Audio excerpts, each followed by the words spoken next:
നമസ്കാരം. On 40 evening ന്യൂസിലേക്ക് സ്വാഗതം. ആദ്യം പ്രധാന വാർത്തകൾ.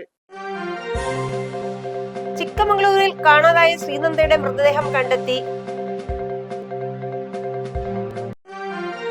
യുവനടിക്ക് നേരെ ലൈംഗികാതിക്രമം നടത്തിയെന്ന പരാതിയിൽ അറസ്റ്റിലായി റിമാൻഡിൽ കഴിയുന്ന സംവിധായകൻ രഞ്ജിത്തിന് ജാമ്യം. എറണാകുളത്ത് സിനിമാ തിയേറ്ററിൽ തീപിടിച്ചു.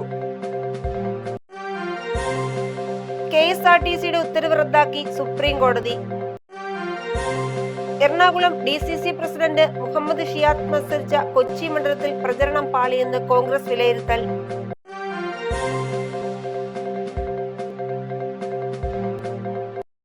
കർണാടകയിലെ ചിക്കമംഗളൂരുവിലെ വിനോദസഞ്ചാര കേന്ദ്രത്തിൽ വെച്ച് കാണാതായ പാലക്കാട് സ്വദേശിനി 15-കാരി ശ്രീനന്ദയുടെ മൃതദേഹം കണ്ടെത്തി. 1500 അടി താഴ്ചയിൽ നിന്നാണ് കുട്ടിയുടെ മൃതദേഹം ലഭിച്ചത്. 100ഓളം പേർ ചേർന്ന് നടത്തിയ 4 ദിവസം നീണ്ട തിരച്ചിലിനൊടുവിലാണ് ശ്രീനന്ദയുടെ മൃതദേഹം കണ്ടെത്തിയത്.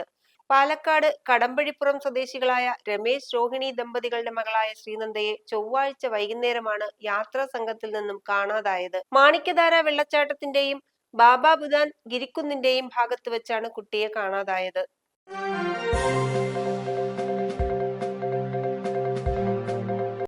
യുവനടിക്ക് നേരെ ലൈംഗികാതിക്രമം നടത്തിയെന്ന പരാതിയിൽ അറസ്റ്റിലായി റിമാൻഡിൽ കഴിയുന്ന സംവിധായകൻ രഞ്ജിത്തിന് ജാമ്യം.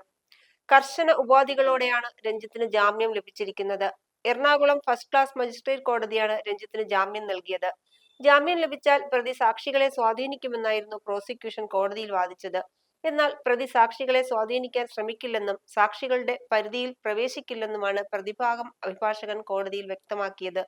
ഡോക്ടർ നിർദ്ദേശിച്ച മരുന്നുകൾ കഴിക്കുന്നുണ്ട്. കുറ്റം സമ്മതിച്ചില്ലെന്ന് കരുതി അന്വേഷണത്തോട് സഹകരിച്ചില്ല എന്ന് പറയാനാവില്ല.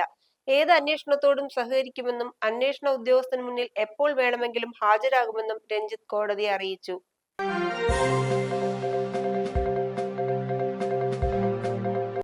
എറണാകുളം പിറവത്ത് ഇന്ന് പ്രവർത്തനം ആരംഭിച്ച ആശീർവാദ് സിനിമാ കോംപ്ലക്സിൽ തീപിടുത്തം. പ്രദർശനം നടക്കവേ രാവിലെ 11ഓടെയാണ് തീപിടുത്തം ഉണ്ടായത്. ആളുകൾ ഇറങ്ങി ഓടിയതോടെ പ്രദർശനം നിർത്തിവെച്ചു.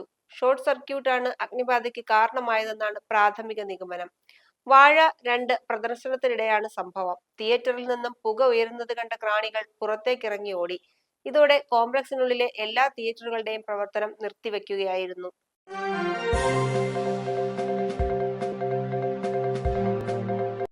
സർവീസിലുള്ളവർക്കും വിരമിച്ചവർക്കും വ്യത്യസ്ത ക്ഷാമബദ്ധ നിരക്കുകൾ പ്രഖ്യാപിച്ച KSRTCയുടെ ഉത്തരവ് സുപ്രീം കോടതി റദ്ദാക്കി. വ്യത്യസ്ത ക്ഷാമബദ്ധ നിരക്കുകൾ ഏകപക്ഷീയമാണെന്ന് സുപ്രീം കോടതി ചൂണ്ടിക്കാട്ടി. ജസ്റ്റിസുമാരായ മനോജ് മിശ്ര, PB വരാലെ എന്നിവർ അടങ്ങിയ ബെഞ്ചിന്റേതാണ് ഉത്തരവ്. വ്യത്യസ്ത ക്ഷാമബദ്ധ നിരക്കുകൾ പ്രഖ്യാപിച്ച KSRTCയുടെ ഉത്തരവ് നേരത്തെ കേരള ഹൈക്കോടതി റദ്ദാക്കിയിരുന്നു. ഇതിനെ ചോദ്യം ചെയ്ത് സംസ്ഥാന സർക്കാരും KSRTCയുമാണ് സുപ്രീം കോടതിയെ സമീപിച്ചത്. ക്ഷാമബദ്ധ വിതരണം നയപരമായ വിഷയമാണെന്നും അതിൽ തീരുമാനമെടുക്കാൻ KSRTCക്ക് അധികാരമുണ്ടെന്നുമായിരുന്നു സംസ്ഥാന സർക്കാർ വാദം.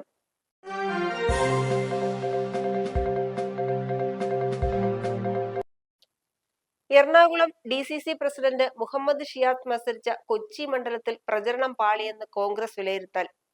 മണ്ഡലത്തിനു പുറത്തുനിന്നുള്ള പ്രവർത്തകരെ ഉപയോഗിച്ചാണ് പ്രചാരണം ഏകോപനം നടത്തിയത്. രാഹുൽ ഗാന്ധിയുടെ പൊതുയോഗത്തിൽ ആളു കുറഞ്ഞതും പ്രചരണ ചുമതലയുള്ള നേതാക്കളെ പ്രതിരോധത്തിലാക്കി.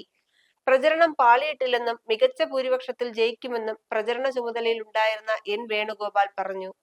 ലത്തീൻ സഭയുടെ എതിർപ്പ്, കാസയുടെ വർഗീയ പ്രചാരണം തുടങ്ങി നിരവധി വെല്ലുവിളികളാണ് കൊച്ചിയിലെ UDF സ്ഥാനാർത്ഥി മുഹമ്മദ് ഷിയാസ് നേരിട്ടത്.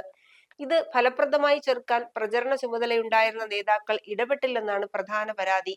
Dominic Presentation, N Venugopal, PH Nazar എന്നിവർക്കായിരുന്നു പ്രചരണ ചുമതല.